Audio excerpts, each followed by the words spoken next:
niya, ma. Kaya na sina. Paano na tayo?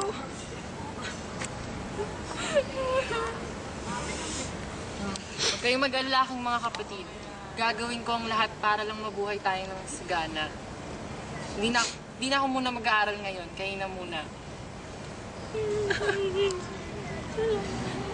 Noong 1872 ay sumali sa Bonifacio sa Samahang La Liga Pilipina ni Jose Rizal, isang organisasyon na naglalayo ng reforma sa Pilipinas.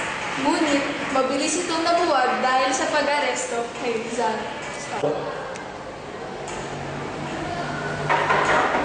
Amasa kayo. Ano po namin Rizal?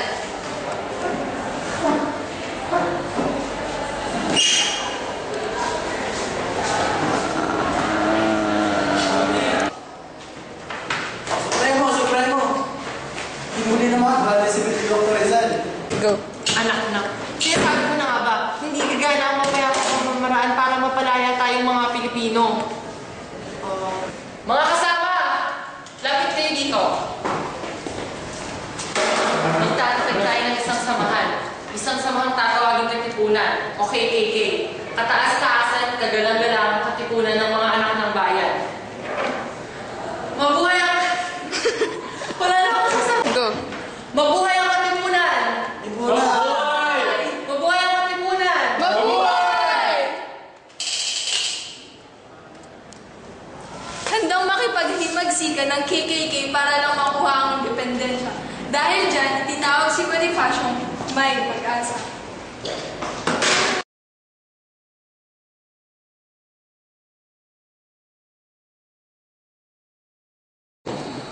Ano ang kalagayan ng mga Katagalugan noong panahon? Nang unang dumating dito sa atin ng mga Kastila noong ika-16 ng Marso 1521, ang mga Pilipinong naninirahan sa mga baybayin ay may pagkaalam sa maayos na kabuhayan at pamamayan. Nga, tayong mga Pilipino ay may kalayaan na sa pamamayan. May mga kanyon. Maalam na tayong magsuot ng mga damit na sutla. Nakipag-unawaan na tayo sa pangangalakal sa mga karatig bayan sa Asia. Tayo ay may sariling sampalataya o reliyon. May sariling titik o sulat na anupat lumalasap tayo ng kalayaan at kasarinlan. Ano naman ang kalagayan ng mga Katagalugan na yon? Na kung tawagin ay may mga kahalili ng Diyos daw, ay pawang kabalbalan ang itinuro sa mga Pilipino. Hindi tayo tinuruan ng tunay na karunungan sa buhay sapagkat kung tayo ay natuto, hindi na nila mauulol at sa ganoon ay hindi nila mahuhuhot-hot ang ating kayamanan. Ang itinuro sa atin ng mga fraile ay ang maling sampalataya na nakilala sa pagdaraos ng sunod-sunod na pista na kinahulugan ng ating salapi at kayamanan sa pakinabang ng mga fraile at konvento. Ang mga fraile ay siyang mahigpit na kalaban ng ikatatalino at ikabibihasa ng Pilipino. Sa katunayan, ayon Tapat lahat ng karaingan sa panlupig, pangasa, mga kasagwan, pagtingin sa Pilipino na para iba sa pagkatao kaysa mga Kastila na ginawa ng mga fraile ay siyang saysay sa ikadalawang tanong. Sa kahuli-hulihan ay idinadaing din ang malabis na pagkiling ng pamahalaang Kastila sa mga fraile, pagsunod sa kanilang mga bilin, laban sa bayan, paniwala sa mga sumbong ng mga yaon, kahit lisya sa matuwid, at pagtanggi ng bigyan ang mga Pilipino ng kalayaan sa pamamayaan, at sa paggawa ng kalilusog ng dulong ng buhay at ng pangangalakal. Ano naman ang magiging kalagayan ng mga Katagalugan sa darating na panahon? Madlang kasamaang binanggit sa mga naunang tanong ay malulunasan. ang mga lubang malalawak na inangkin ng mga konvento mula sa ating mga ninuno ay masasaoli sa bayan. Ang mamamaslang ay maibubulid sa bangin ng kamatayan. Ang mga kababayang pari, sina Gomez, Burgos at Zamora, ay maipaghiganti at ang kalayaan at kasarinlan ng bayang Pilipino ay matatamo sa hinaharap. kung ang mga kasapi ay magpag-asa, tiyaga, tapang at pagkakaisa sa pagsunod sa mga aral at pasya ng katipunan.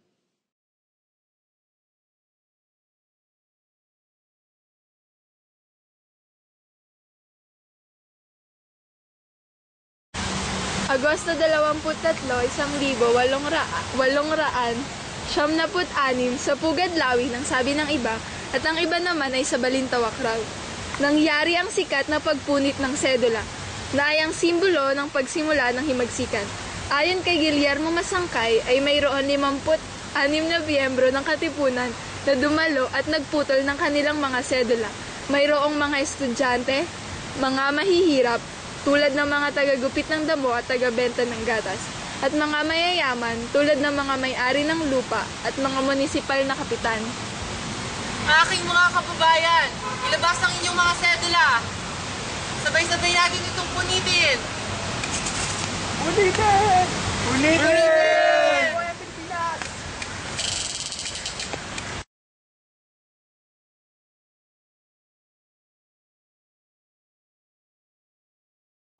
Go. Tapos na ang pagbibilang ng boto. Ang presidente ng Tejeras Convention ay pamumunuan ni Emilio Aguinaldo na may 146 na boto. Ha? Hindi ito maaari. Bilangin ulit ng mga botong yan. Hindi mo mas kailan na si Bonifacio ang vice-presidente na bago natin makakalan. Hindi pwede.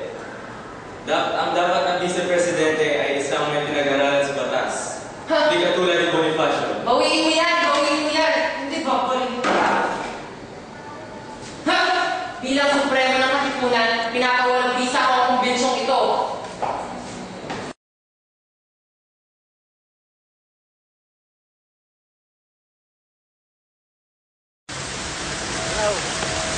Huwag kang mag-alala, kakayanin natin po, kapatid.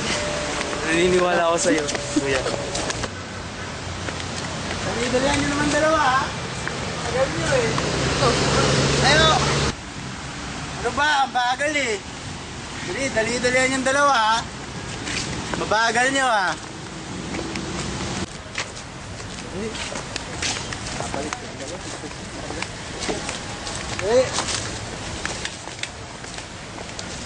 Ito, mabagal-bagal ito, eh.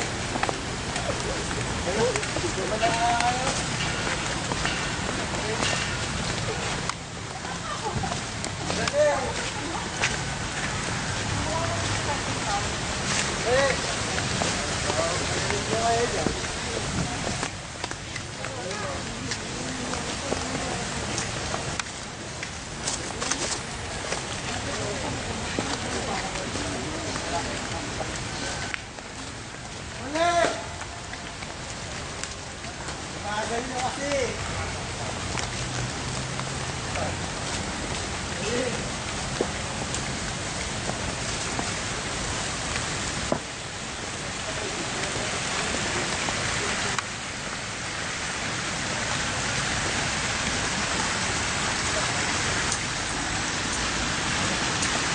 Go.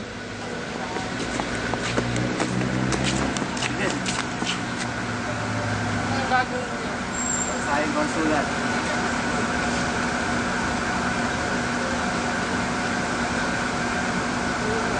Babasahin ko na ang utos ni Aguinaldo.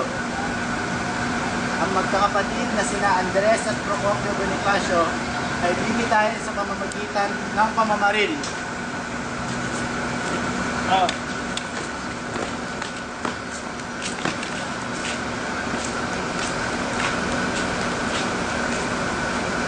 Senso na, Bonifacio. Trabaho lang, walang personalan.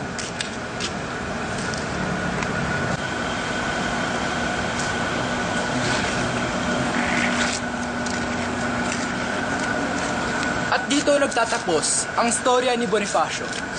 Ngunit kahit sa kanyang pagkamatay ay marami pa rin kontrobersya.